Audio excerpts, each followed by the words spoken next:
ขายมันเลย ต่อมาผมมีใกล้ขายเลย ตัวนี้ได้ขายก็ไม่ได้ราคามันเลย แม่น ยืนรอเลยไปจงตายชุกชุกนี่ตรงนี่เดี๋ยวสมมติจะโค้งตรงไหน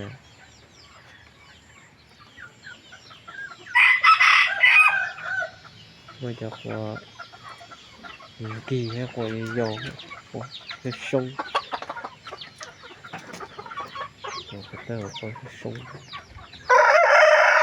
cho con chơi đỡ bổ tận thôi nè trong chủ video ó lâu trâu thì cổ của y từ cho khi nào thấy cho chọc bự tụi nó đi tương tụi nó để chúng chọc con luôn nhaตัวนี้ขันมาแล้วดิตัวนี้ขันมาแล้วดิช่วงนี้5-6 เดือนตัวนี้ประมาณ5-6 เดือนตัวนั้นประมาณ4-5 เดือนคันไปทุกตัวแล้วจะเบิ่งตัวใดพื้นเดียวกันนะมติกันพื้นเดียวดิไงไม่เรือแต่ตัวเดียวนี่ตัวนี้7 ตัวขายเอาบนถ้าขายที่ได้ขายตัวเลยขายตัวเท่าไหร่500,000ใจขึ้นเบาผู้ใดมาก่อนก็เลือกก่อนเลยผู้ใดมาก่อนก็ได้ตุนงามก่อนเนาะเรามักมือกันดิผู้ใดมักแบบใดเลือกเอาแล้วนะหลายตัวเลยมักตัวเลยก็เลือกเว้ย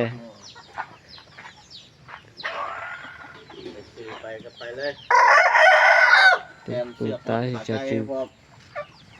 ปอเลย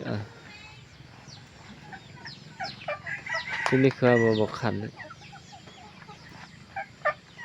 ตัวนี้บ่จักม่วนปานใดตัวเลยตัวนี้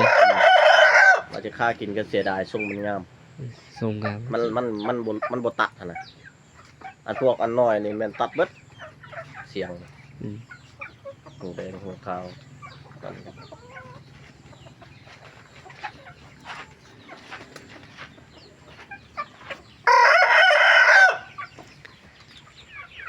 จะต้องการจะหูตัวนะโมจิเกียนะเราใส่จีแสนน้องงบจูแต่สิจัดจุดโจเราไปเติมน้ำมันจะเป็นจะได้โค้ง